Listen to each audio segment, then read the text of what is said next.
Assalamualaikum warahmatullahi wabarakatuh. Bismillahirrahmanirrahim. Alhamdulillahi rabbil alamin. Wassalatu wassalamu ala sayyidina Muhammad asyrafil anbiya'i wa khatamil mursalin wa ala alihi wa sahabatihi wa man tabi'ahu bi ihsan min yaumina hadza ila yaumil ba'thi wan nahdati wad din.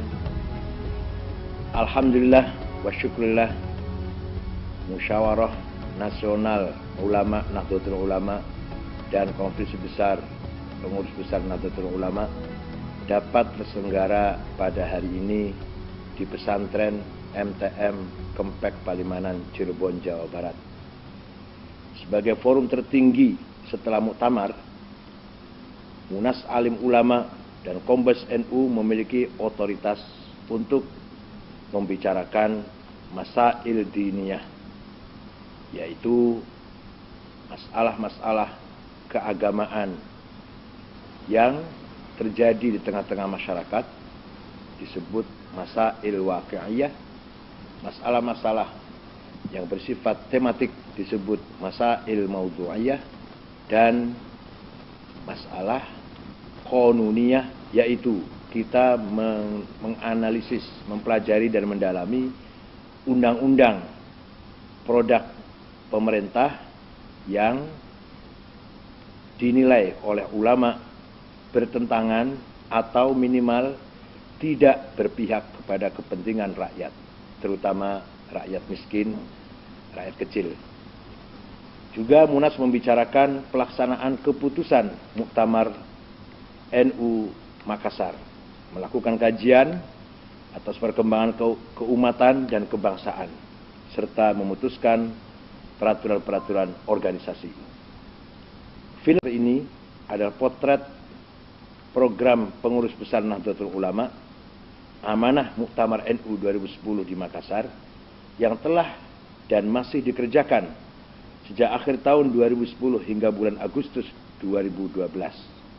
Kami sampaikan dalam forum ini sebagai bahan bagi kita untuk membicarakan amanah Muktamar NU 2010 yang harus dilakukan oleh semua pengurus Nahdlatul Ulama, dari tingkat pengurus ranting sampai pengurus besar Nahdlatul Ulama. Kami berharap ada langkah strategis dan kesepakatan cerdas dari peserta musyawarah ulama dan Kombes NU kali ini demi kemajuan NU di masa mendatang. Atas nama pengurus besar Nahdlatul Ulama, kami menyampaikan penghargaan setinggi-tingginya serta ucapan terima kasih, jazakumullah khairal jaza, kepada semua pihak yang telah memberikan perhatian, partisipasi dalam suksesnya program-program NU 2 tahun terakhir ini. Semoga amal baik kita dibalas oleh Allah Ta'ala. Amin. Wallahul muwaffiq ila aqwamit thoriq. Wassalamualaikum warahmatullahi wabarakatuh.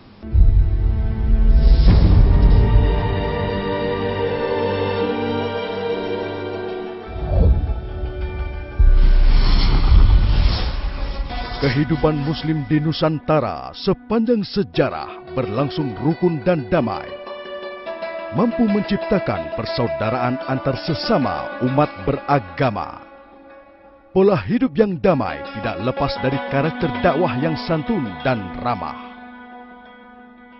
Bermula pada masa dinasti Umayyah pertama yang berpusat di Suriah, bertepatan dengan abad ke-7 Masehi, Muawiyah ibnu Abi Sufyan mengirimkan diplomatnya ke kerajaan Sriwijaya di Palembang. Menyusul dinasti Abbasiyah yang berpusat di Baghdad, Irak, bertepatan pada abad ke-9 Masehi, mengirimkan delegasi dakwah ke wilayah Sumatera Utara. Kemudian gelombang para wali yang dikenal dengan Wali Songo memasuki Jawa di akhir abad 14 Masehi. Akhirnya hampir seluruh masyarakat Nusantara memeluk agama Islam.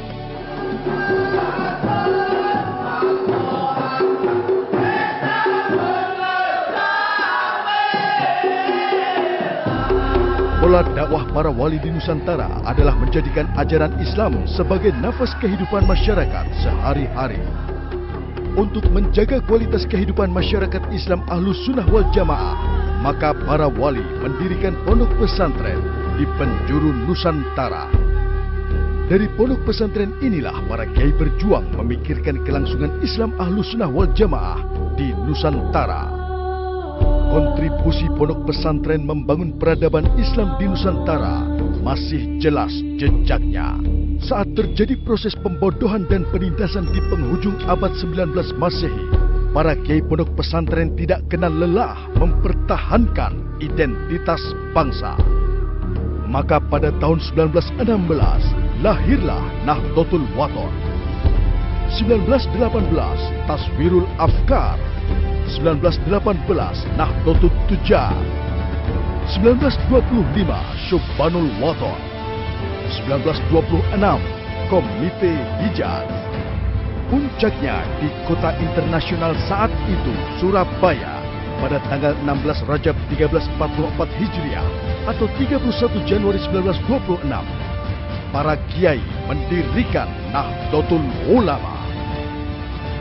Para kiai tersebut adalah Hadratus Syekh Hashim Asy'ari Tebu Ireng Jombang, Kiai Haji Abdul Wahab Hasbullah Tambak Beras Jombang, Kiai Haji Bisri Syansuri Den Nanyar Jombang, Kiai Haji Raden Asnawi Kudus, Kiai Haji Nawawi Sidogiri Pasuruan, Kiai Haji Maksum Lasem, Kiai Haji Nahrawi Thohir Malang, Haji Ndoro Muntoha Bangkalan, Kiai Haji Abdul Hamid Fakih Sedayu Gresik, Kiai Haji Abdul Halim Lewi Munding Cirebon, Kiai Haji Ridwan Abdullah Surabaya, Kiai Haji Mas Alwi Abdul Aziz Surabaya, Kiai Haji Abdullah Ubaid Surabaya, Kiai Haji Dahlan Ahya, Syekh Ahmad Ghanaim Mesir, dan masih banyak ulama lainnya. Nahdlatul Ulama telah berkiprah memberikan yang terbaik untuk masyarakat. Pada Muktamar NU ke-1 tanggal 21 Oktober 1926, NU memberikan rumusan Islam Ahlus Sunnah wal Jamaah melalui konsep bermazhab. Begitu juga Muktamar kedua tahun 1927, NU memberikan pijakan kuat kepada masyarakat dalam menghadapi penetrasi kebudayaan Barat yang dibawa Belanda. Muktamar di Banjarmasin tahun 1936 memberikan pijakan kuat tentang hubungan agama dan negara. Di kala umur Republik masih hitungan bulan, dikeluarkan resolusi jihad hingga meletus pertempuran sepanjang bulan November 1945 di Surabaya, dan dikuatkan lagi dengan keputusan Muktamar NU tahun 1946 di Purwokerto tentang kewajiban mempertahankan kemerdekaan. Muktamar di Purwokerto juga merumuskan hubungan antar umat beragama dalam kehidupan berbangsa dan bernegara. Di saat pemerintah dilemahkan, Muktamar tahun 1954 di Surabaya memberikan dasar yang kuat terhadap institusi kepresidenan. Konferensi Besar NU kedua tahun 1961 di Jakarta memberikan landasan reformasi agraria. Rapat NU di Salatiga tahun 1962 memberikan landasan atas kepemimpinan perempuan. Memasuki fase penguatan masyarakat sipil, Muktamar NU 1984 memberikan landasan tentang hubungan Pancasila dan agama, termasuk tekad kembali ke Khitah NU 1926. Menjelang reformasi, Munas dan Kongres NU tahun 1997 di Nusa Tenggara Barat, para kiai merumuskan landasan berdemokrasi. Muktamar NU ke-30 di Kediri memberikan landasan kuat atas komposisi Parlemen Indonesia. Muktamar NU di Solo tahun 2004 memberikan rumusan tentang clean governance. Muktamar NU di Makassar tahun 2010 memberikan rumusan tentang relasi hukum positif dengan hukum Islam. Sejarah panjang bangsa Indonesia nyaris tidak pernah sunyi dari kontribusi Nahdlatul Ulama. Tak terhitung kader NU berkhidmat untuk bangsa dan negara sejak pra-kemerdekaan, pasca kemerdekaan, era Orde Lama, zaman Orde Baru, hingga era reformasi. Pada Muktamar NU ke-32 di Makassar, Nahdlatul Ulama memilih Dr. Kiai Haji Muhammad Ahmad Sahal Mahfud sebagai Rois Am PBNU dan Dr. Kiai Haji Said Agil Siroj sebagai Ketua Umum PBNU. Pada era inilah Nahdlatul Ulama bertekad makin memperkuat perannya membangun peradaban Indonesia. Saya merasa terharu, merasa sedih juga karena bapak-bapak, para muktamirin memberikan amanat kepada saya, yaitu diserahi untuk menjabat Islam PBNU untuk tahun 2010 sampai 2015. Saya tidak akan tertarik dengan tawaran-tawaran politik. Saya tidak akan maju jadi cawapres, tidak akan maju jadi capres. Walaupun siapapun yang mengajak, alhamdulillah dipercaya amanat menjadi Ketua Umum NU sudah di atas segalanya menurut saya. Terdapat 16 isu strategis hasil Muktamar NU tahun 2010 di Makassar yang lalu sebagai amanah yang harus dilaksanakan pengurus Nahdlatul Ulama di semua tingkatan. 1. Penguatan paham ke-NU-an. 2. Penguatan dan penataan kelembagaan. 3. Pengembangan media dan teknologi informasi. 4. Pemberdayaan ekonomi umat. 5. Penataan dan peningkatan kualitas pendidikan. 6. Pengembangan dan pelayanan kesehatan. 7. Pelayanan sosial dan kependudukan. 8. Perlindungan tenaga kerja dan buruh. 9. Penguatan jaringan kerja nasional dan internasional. 10. Pemberdayaan hukum dan penegakan keadilan. 11. Pemberdayaan politik warga. 12. Pengembangan dakwah dan pemikiran keagamaan. 13. Mobilisasi dana dan pengelolaannya. 14. Kaderisasi. 15. Peningkatan kualitas lingkungan adaptasi perubahan iklim dan penanggulangan bencana. 16. Pengembangan kebudayaan NU. 16 isu strategis Nahdlatul Ulama tersebut adalah jawaban atas problem kebangsaan dan kenegaraan Indonesia, khususnya yang dialami warga Nahdliyin. Penguatan paham ke-NU-an menjadi isu strategis, terutama memasuki era reformasi.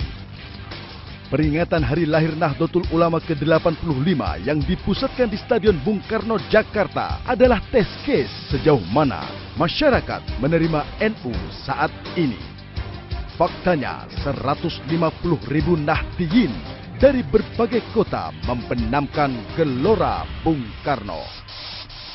Antusiasme masyarakat terhadap NU berarti penerimaan masyarakat terhadap amaliyah NU. Berbagai kegiatan digelar untuk penguatan ke-NU-an seperti tausiah Ramadan, silaturahmi ulama dan umaro. Mengenalkan paham ke-NU-an juga dilakukan melalui berbagai forum ilmiah seperti seminar, halaqah, bedah buku, diskusi, kampanye Islam rahmatan lil alamin, dan lain sebagainya. Halaqah, konsep peningkatan peran dan wawasan keulamaan. Penguatan dan penataan kelembagaan. Setelah mengumumkan kepengurusan periode 2010-2015, PBNU langsung bekerja. Pada rapat koordinasi di Puncak Bogor, PBNU menghasilkan kesamaan persepsi tentang 16 isu strategis dan distribusi tugas kepada lembaga, lajnah, dan badan otonom di lingkungan PBNU, sehingga semua lembaga dan lajnah aktif, kuat, dan tertata. Distribusi amanah Muktamar Makassar kepada lembaga, lajnah, badan otonom memudahkan PBNU sehingga bisa lebih fokus memikirkan persoalan yang mendasar seperti menata organisasi, diklat manajemen, diklat hisab dan ru'yat, dan pustaka hisab ru'yah, koordinasi lintas lembaga dan lintas tingkatan, dan lain-lain.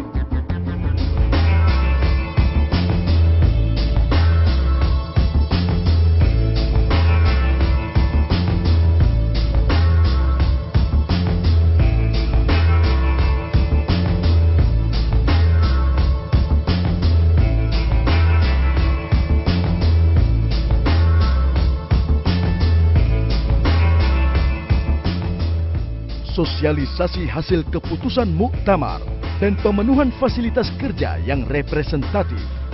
Tata kelola organisasi.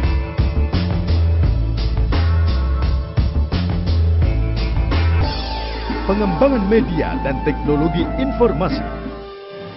PBNU memanfaatkan teknologi informasi untuk mendukung program dan kegiatan. Setelah sukses dengan pengembangan media NU online, PBNU memfasilitasi PWNU se-Indonesia untuk merintis media NU online, juga PCNU. Pelatihan jurnalistik, reportase, dan keredaksian juga dilakukan. Di samping koordinasi insan jurnalis di beberapa tempat, televisi swasta pun digandeng PBNU dengan membuat program bersama tentang keislaman perspektif NU. Di samping juga dilangsungkan pengajian online sehingga dapat diakses Nahdiyin di seluruh dunia. Pemberdayaan ekonomi umat dimulai dari pondok pesantren agar mandiri. Berbagai program digelar seperti pelatihan manajemen usaha, keterampilan, pembangunan ruang unit usaha, permodalan, dan lainnya. Konsolidasi potensi ekonomi Nahdiyin juga diidentifikasi dengan berbagai seminar, workshop, kajian, pelatihan entrepreneur, kongres, hingga pameran. Bahkan untuk pameran ekonomi sudah diselenggarakan 2 kali. Puncaknya adalah lahirnya Himpunan Pengusaha Nahdiyin di Surabaya.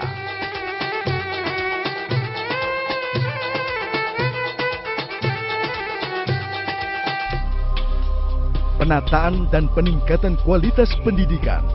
PBNU membentuk sistem data dan peta satuan pendidikan. Hal ini dilakukan untuk mengetahui kualitas pendidikan, potensi dan penataan aset pendidikan. Atas keputusan tersebut, madrasah di lingkungan pondok pesantren pun tidak mengalami diskriminasi. Kegiatan lainnya adalah peningkatan kualifikasi dan kompetensi tenaga pendidik, peningkatan mutu kelembagaan pendidikan formal dan non-formal, termasuk berbagai pelatihan, workshop, dan kajian. Bersama pemerintah, LP Ma'arif NU melakukan sinergi program dalam rangka kesuksesan pendidikan nasional.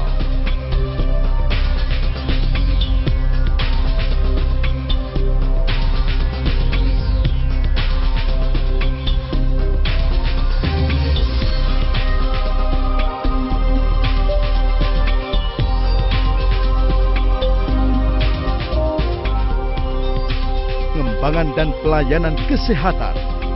Kualitas kesehatan masyarakat Indonesia masih perlu mendapatkan perhatian. PBNU melihat perlu diciptakannya kemandirian ekonomi keluarga agar problem kesehatan dapat diminimalisir. Pelatihan-pelatihan pun digalakkan. Penyuluhan tentang bahaya HIV/AIDS, pengendalian malaria, dan layanan konseling kesehatan lainnya. Anak usia remaja juga mendapat perhatian PBNU. Di luar bimbingan agama, mereka juga perlu mengerti tentang kesehatan reproduksi remaja dan bahaya HIV/AIDS. Tugas berat LKNU dilakukan bersinergi dengan NGO baik dalam negeri maupun luar negeri, serta bermitra dengan pemerintah, juga berkoordinasi dengan pengurus wilayah. Pelayanan sosial dan kependudukan. Pada dasarnya, setiap gerakan NU adalah layanan sosial.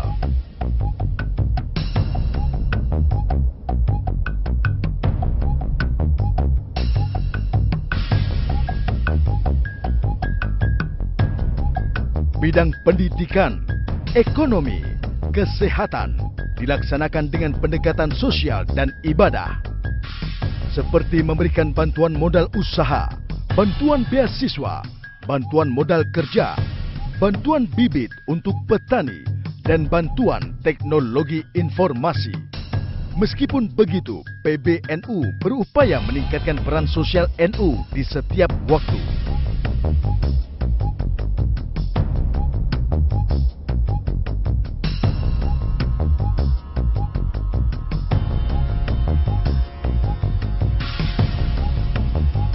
Pada periode ini, NU juga menyukseskan program keluarga berencana,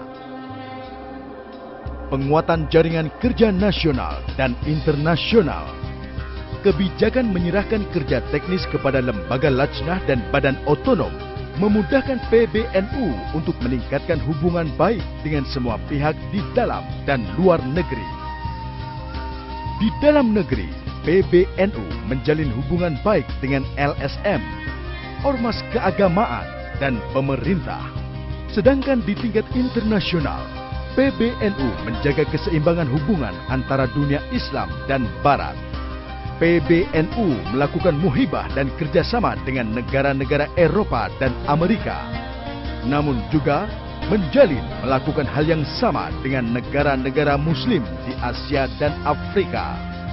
Beberapa program kerjasama internasional pun berlangsung secara berimbang, seperti pelatihan demokrasi, workshop HAM dan kemerdekaan beragama, seminar internasional keislaman, dan lain sebagainya.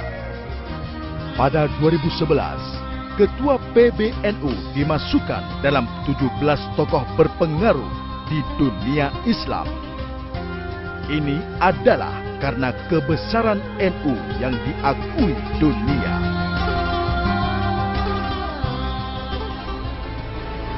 Pemberdayaan hukum dan penegakan keadilan.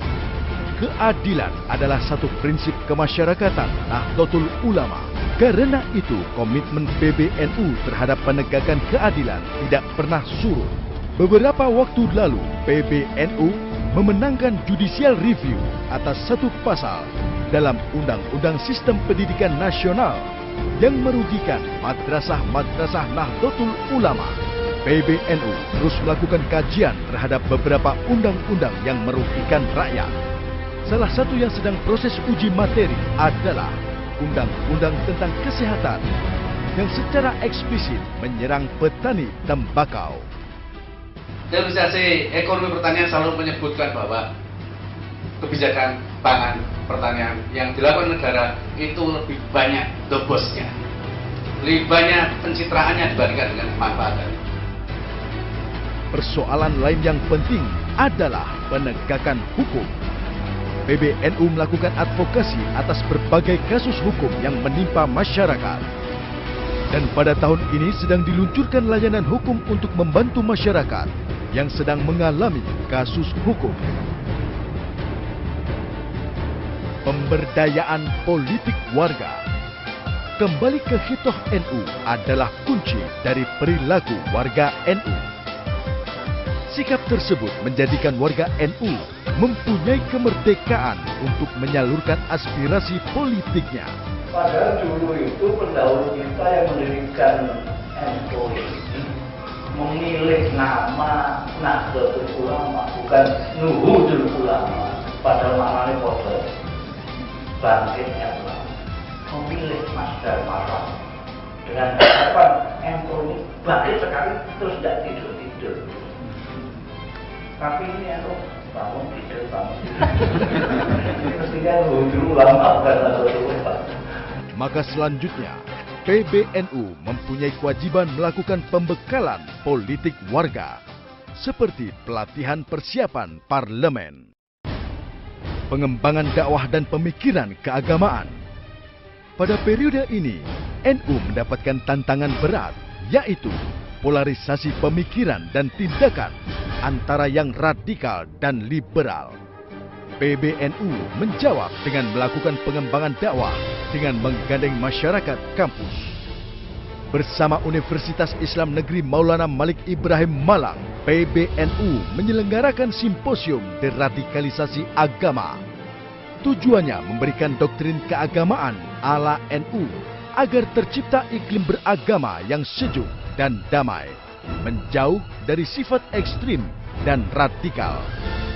PBNU juga bersinergi dengan Badan Nasional Penanggulangan Terorisme, melakukan pelatihan kontra radikalisme dan terorisme. Pemerintah berharap agar PBNU dapat membantu meluruskan kembali paham kelompok radikal di Indonesia. Mobilisasi dana dan pengelolaannya. Kebesaran anggota NU hingga saat ini masih belum paralel dengan kekuatan modal NU. Potensi ekonomi warga NU masih belum terkelola dengan baik, sehingga menjadi kekuatan ekonomi NU. Pada periode ini, PBNU menyiapkan manajemen keuangan yang profesional dan akuntabel. Beberapa program dijalankan, di antaranya rekrutmen munfik, muzaki, dan funding. Pendayagunaan zakat, infak, dan sodakoh diluncurkan dengan berbagai produk yang tepat sasaran, berdampak luas, dan berkesinambungan.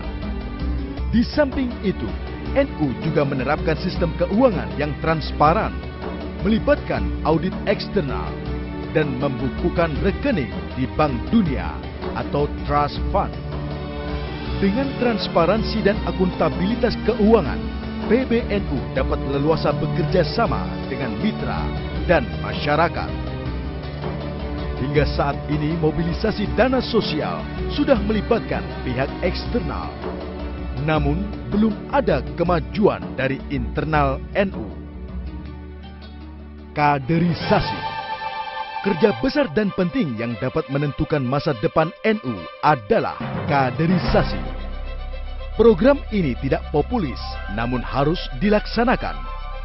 PBNU melakukan kaderisasi yang fokus pada penguatan ke-NU-an pengurus NU di semua tingkatan.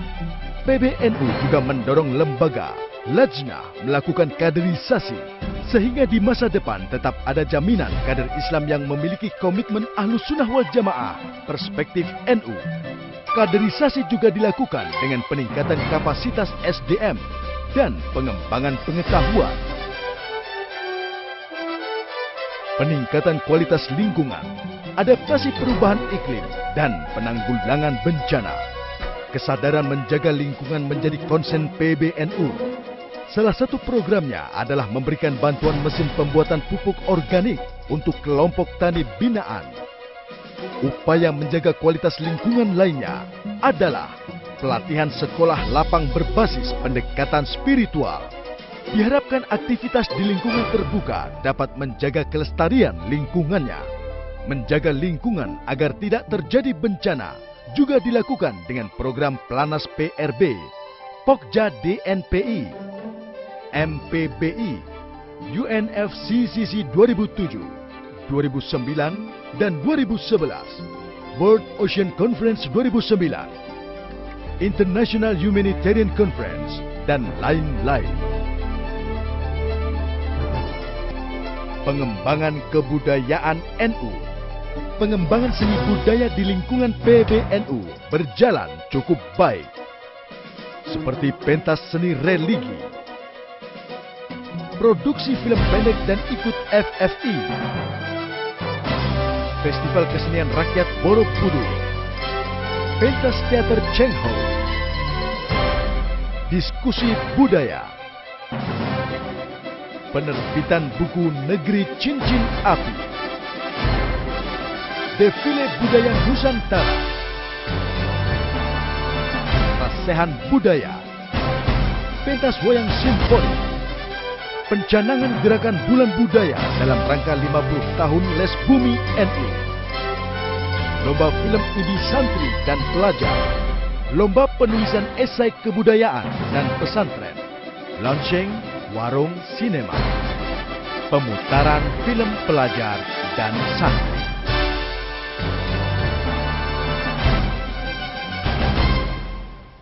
Paparan di atas adalah program-program pengurus besar Nahdlatul Ulama yang diamanatkan oleh Muktamar di Makassar. Yang kami perlu tekankan di sini adalah tentang pendidikan.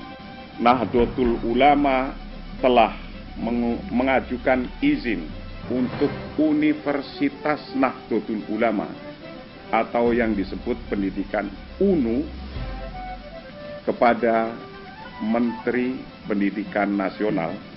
Sekarang sudah ada 28 yang kita ajukan di kementerian, dan yang sudah turun izinnya dan beroperasional sudah ada 3. Satu adalah Universitas Nahdlatul Ulama Cirebon, nomor 2 adalah Universitas Nahdlatul Ulama Ternate, juga Setikes NU Tuban, ini semua sudah beroperasional.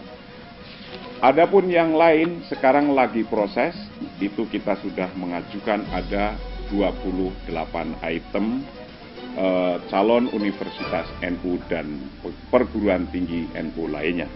Terima kasih. Wassalamualaikum warahmatullahi wabarakatuh.